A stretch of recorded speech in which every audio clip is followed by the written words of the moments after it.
சமையல் கலைஞர் மாதம்பட்டி ரங்கராஜ் முதல் மனைவி ஸ்ருதியுடன் மகளிர் ஆணையத்தில் ஆஜராகியிருக்காரு. அவர் மேல ஜாய் கிறிசல்டா திருமண மோசடி புகார் கொடுத்திருந்தாங்க.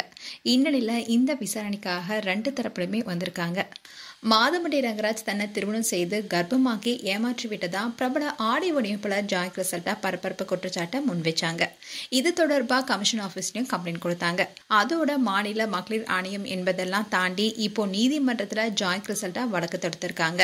சென்னை ஹைகோர்ட்டுக்கு வெளியே மாதம்பட்டி ரங்கராஜ் குறித்து ஜாய் கிறிசல்டா பரபரப்பு குற்றச்சாட்டுகளை முன்வைச்சாங்க. அந்த விஷயம் பலருக்குமே அதிர்ச்சி கொடுத்தது. இதற்கிடையில் தான் மாதம்பட்டி ரங்கராஜ் நேற்று நைட்டு ஒரு ஸ்டேட்மெண்ட் வெளியிட்டாரு. அந்த ஸ்டேட்மெண்ட்ல நீதிமன்றத்தில் வெளியே ஜாய் கிறிசல்டா எழுப்பிய தற்போதைய சர்ச்சை தீர்த்து வைக்குமாறு பலரும் என்கிட்ட சொல்லிட்டு இருக்காங்க. நீதித்துறை செயல்பாட்டில் எனக்கு ரொம்ப நம்பிக்கை இருக்கு. சட்டத்தின்படி உண்மை நிலைநாட்டப்படும். இந்த சர்ச்சையை தீர்க்க நான் சென்னை ஹைகோர்ட்டை அணுகியிருக்கேன். இந்த பிரச்சனை தொடர்பா எந்த ஒரு ஊடக விசாரணையிலையோ இல்ல பொது விவாதத்திலோ ஈடுபட நான் விரும்பல. நடந்து வரும் சர்ச்சை குறித்து எந்த கருத்துக்களையும் அனுமானங்களையும் வெளியிட வேணாம்.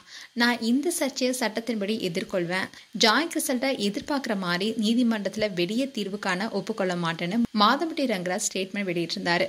இந்நிலையில தான் திருமண மோசடி புகார் தொடர்பா மாதம்பட்டி ரங்கராஜ் தன்னுடைய மனைவி ஸ்ருதியுடன் விசாரணைக்கு ஆஜராகியிருக்காரு. மகளிர் ஆணையத்துல மாதம்பட்டி ரங்கராஜ் மட்டுமே விசாரணைக்கு வருவார்னு எதிர்பார்க்கப்பட்டுச்சு. ஆனா அவரு முதல் மனைவி ஸ்ருதியுடன் வந்திருக்காரு. அதோட இப்போ 2 பேருமே சேர்ந்து வாழ்ந்துட்டு வராங்க. அதோட ஜாய் கிறிசல்டாவும் விசாரணைக்காக நேர்ல ஆஜராகி இருக்காங்க. இப்போ இவங்க 2 தரப்புலையும் ஒன்னாகவும் தனித்தனியாகவும் விசாரணை நடத்தப்படும் சொல்லப்படுது. இந்த விஷயத்துல மாதம்பட்டி தரப்புல என்ன சொல்ல போறாங்க, ஜாய் கிறிசல்டாவுக்கு என்ன முடிவு கிடைக்க போகுது என்பதை பொறுத்திருந்து பார்க்கலாம். மேலும் இது போன்ற வீடியோஸை பார்க்க நியூஸ் தமிழ் கிட்ஸ் சேனலை சப்ஸ்கிரைப் பண்ணுங்க. மறக்காம நோட்டிபிகேஷன் பட்டனை கிளிக் பண்ணுங்க.